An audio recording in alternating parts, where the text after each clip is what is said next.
Nous vivons tous avec cette image gravée en nous. L'image qui nous montre que l'amour est un refuge ensoleillé. C'est un filtre parfait où les défauts sont charmants, où les épreuves se résolvent en 1 heure, où le partenaire est toujours beau, fort, souriant. On nous a vendu l'amour comme un arc-en-ciel permanent. Mais alors, est-ce que c'est ça? Parce que l'amour, le vrai, n'est pas une couleur. C'est une manière, une matière, un état d'esprit. Une matière brute, parfois rugueuse, qui se forge dans le feu et la boue. Lorsque vient l'orage, c'est un coup de marteau sur cette illusion que tout est beau en amour. Elle nous arrache à la légèreté pour nous confronter à la seule question qui compte. Est-ce que tu es capable d'aimer quelqu'un quand il ne te donne plus rien, même pas la force d'être aimé? C'est alors que tu penses à aimer. Tu penses aimer quelqu'un? Attends de voir cette personne au pire d'elle-même. Pour l'instant, tu aimes l'arc-en-ciel. Tu aimes le ciel dégagé, le ciel bleu. Mais le vrai amour se manifeste quand le ciel devient gris. L'amour est facile quand on partage des repas au restaurant. Lorsqu'on va au cinéma ensemble, on va en boîte de nuit, on sort, tout est beau. Le week-end, on souffre un voyage à Limbe ou à Kribi. On est devant la télé à la maison, on regarde un film. On reçoit des amis. Quand les draps sentent bon. Quand la partie arc-en-ciel de la relation est bel et bien là. Oui, c'est la partie arc-en-ciel de la relation. C'est coloré, c'est magnifique et le ciel est dégagé. Mais le vrai engagement en amour est testé par ce que l'on appelle l'humanité pure, la maladie, la faiblesse, l'impuissance face à la douleur. Car ce sont des choses qui arrivent aux êtres humains. Alors tu penses aimer quelqu'un jusqu'à ce qu'il soit temps de nettoyer son vomi, de laver ses selles, de l'accompagner faire pipi, de le laver, de le coucher, de le langer, de l'aider à manger, à prendre ses médicaments quand il est malade, de le tenir à 2 heures du matin pendant qu'il perd la tête et pleure toutes les larmes de son corps. Quand tu te retrouves là, au milieu de la nuit, avec la fièvre qui brûle et la peur qui étreint, l'amour romantique s'enfuit. Il dit, c'est trop sale, c'est trop difficile, je ne suis pas médecin, je ne peux plus supporter. Mais l'amour véritable, celui qui a une colonne vertébrale, ne se pose pas de questions. Il prend la bassine, change les draps, prouve une force qui ne se soupçonnait pas. Ce n'est pas un geste sexy, ce n'est pas facebookable, ce n'est pas des photos à montrer, comme les moments de romance, à Dubaï, dans des grands milieux, dans des hôtels, dans des palaces. On publie ces photos quand tout est beau, quand c'est l'arc-en-ciel. Mais lorsque la vie nous rattrape, lorsque l'humanité rentre dans sa propre existence, avec ses faiblesses, ses maladies, eh bien vous voyez que tout ça n'est plus à partager. Mais sauf que c'est le ciment invisible de notre histoire, de votre histoire, de ton histoire. Ce moment est un miroir pour toi. Il te demande, est-ce que tu peux aimer l'autre même quand il ne représente plus rien de ce que tu admires en lui? Est-ce que tu peux aimer l'autre même quand il ne représente plus rien de ce que tu admires en lui? Si tu es là seulement pour la fête, tu vas partir. Si tu es là seulement pour l'âme, tu resteras à son chevet. L'amour est dans ce service silencieux. Oui, cher ami, le test le plus difficile de tous n'est pas le corps brisé, c'est l'esprit éteint. C'est quand l'autre est là physiquement, mais que son âme a fait la grève. C'est le tunnel long, sombre et sans fin de la dépression. La dépression, ce voyage dans le silence.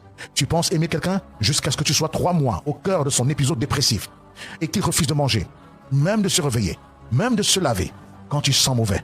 Lorsqu'il fait des selles sur lui, il ne produit plus de l'argent, il ne travaille plus, le visage devient pâle, la peau se défraîchit, les cheveux commencent à tomber, la maladie le ronge ou l'épreuve le ronge, qu'il n'ait même plus d'appétit sexuel, incapable de te faire vibrer, de te faire de l'amour, de te faire jouir, de donner du sens à ton corps, de réveiller ta libido, et qu'il ne puisse même plus montrer un signe d'amour, un signe de romance, un signe de tendresse. Est-ce que tu l'aimeras toujours?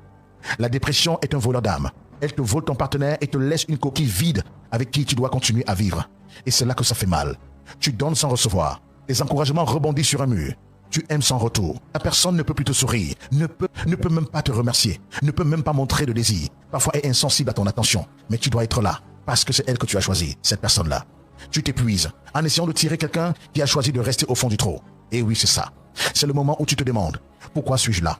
Il ne m'aime plus, il ne me veut plus. C'est là qu'il faut comprendre. Ce n'est pas un manque d'amour pour toi. C'est une incapacité d'aimer qui que ce soit, y compris lui-même. L'amour véritable devient alors un acte de foi radical. Tu ne restes pas pour le remerciement ou le sourire. Tu restes pour tenir la lumière. La petite bougie de l'espoir, en sachant que tu ne verras peut-être jamais la fin du tunnel. C'est l'engagement à aimer une promesse, pas une performance. Oui, cher ami, nous aimons tous la perfection. Nous aimons tous la sublimation. Nous aimons tous quand c'est beau, quand c'est bon, quand c'est bien, quand c'est vigoureux, quand ça vit. Nous sommes attirés par la force, la réussite, la confiance en soi. C'est ce que nous voyons au début de la relation. Mais l'amour ne se mesure pas à l'éclat des dimanches parfaits. Il se mesure à la boue des mardis chaotiques. Tu penses aimer quelqu'un jusqu'à ce que son côté peu attractif apparaisse aux petites heures du matin. Les revers, la perte de soi, la détresse, le désespoir. Le côté peu attractif, ce n'est pas juste un pyjama troué. C'est la vulnérabilité totale de l'autre. Cet homme fort que tu admirais tant. Ce grand puissant, riche, beau, que toutes les femmes enviaient. Cette femme belle, ravissante, que tous les hommes draguaient. Cette femme magnifique lumière, de beauté, pour laquelle tous tes amis t'enviaient.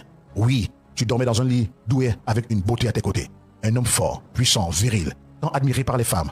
Une femme forte, pleine de vie, pleine de charme, pleine de charisme, pour laquelle tu estimais être le plus chanceux du monde. Sauf que là, la vie a ses revers. Ce côté peu attractif vient de vous rattraper. Et dans ton esprit, il n'y a que de vagues souvenirs de ce que cette personne était hier. Malheureusement, vous en êtes là aujourd'hui. Et c'est là que l'amour ne doit pas s'arrêter. C'est l'homme fort qui pleure comme un enfant après un échec. C'est la femme confiante qui a une crise de panique sans raison.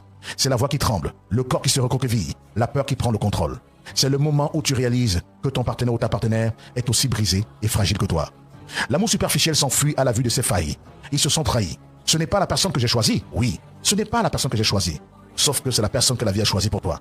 L'amour qui tient est celui qui se rapproche, même quand ça fait mal. Et il dit, je vois cette détresse et je ne te juge pas. Je vois ta valeur derrière ces fissures. Tu es un homme fatigué, diminué. Tu es une femme ramollie, affaiblie. C'est le moment où l'amour passe de l'émotion facile à la décision consciente. Je suis là parce que je t'ai choisi. C'est le moment où tu choisis d'aimer l'humain complet, y compris ses zones d'ombre. Cher ami auditeur, auditrice, cette réflexion n'est pas là pour t'effrayer, mais pour te donner la force. Parce qu'alors je vous parle, je connais beaucoup de ces femmes, au chevet de leur conjoint, complètement diminuées, devenues l'ombre d'eux-mêmes. Je fais cette chronique pour ces hommes qui malgré tout tiennent la bougie allumée, aux côtés de leur conjointe, qui n'est plus ce qu'elle était il y a quelques années, parce qu'elle a été rattrapée par la réalité de la vie, et aujourd'hui, elle n'est que l'ombre d'elle-même. Si ton amour n'a pas encore été testé par le vomi, par le vide intérieur, par l'échec total, alors oui, tu aimes probablement encore l'illusion. Et c'est normal, car on nous a appris à aimer l'illusion. Mais l'amour véritable, qui est celui qui est une base solide, et non un nuage éphémère, est celui qui regarde la faiblesse en face et ne la considère pas comme un défaut, mais comme une condition humaine. C'est l'amour qui choisit de rester quand tous les signaux de fuite sont allumés. C'est l'amour qui aime sans exiger le retour immédiat, juste par engagement envers l'être profond de l'autre. Oui, aimer l'être et non ce qu'il est, et non ce qu'il fait, et non ce qu'il a. L'aimer parce que c'est un humain.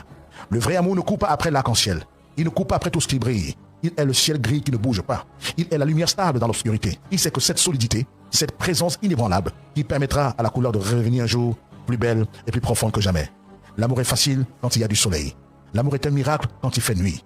Hommage à chacun et chacune de vous qui aimez ce qui n'est plus aimable. Hommage à vous qu'on a abandonné avec la personne aimée. Hommage à vous qui avez accepté de vivre pour le meilleur et pour le pire. Vous avez pleinement vécu le meilleur, accepté de vivre le pire. Hommage à vous si on vous a abandonné avec votre personne parce qu'elle ne produit plus rien, elle ne sert plus à rien, elle n'apporte plus rien. C'est votre fardeau, votre karma, mais davantage aussi votre bénédiction. Parce que vous avez choisi d'aimer non pas une personne, mais vous avez choisi d'aimer une âme. Il faut avoir du courage pour aimer jusqu'au bout.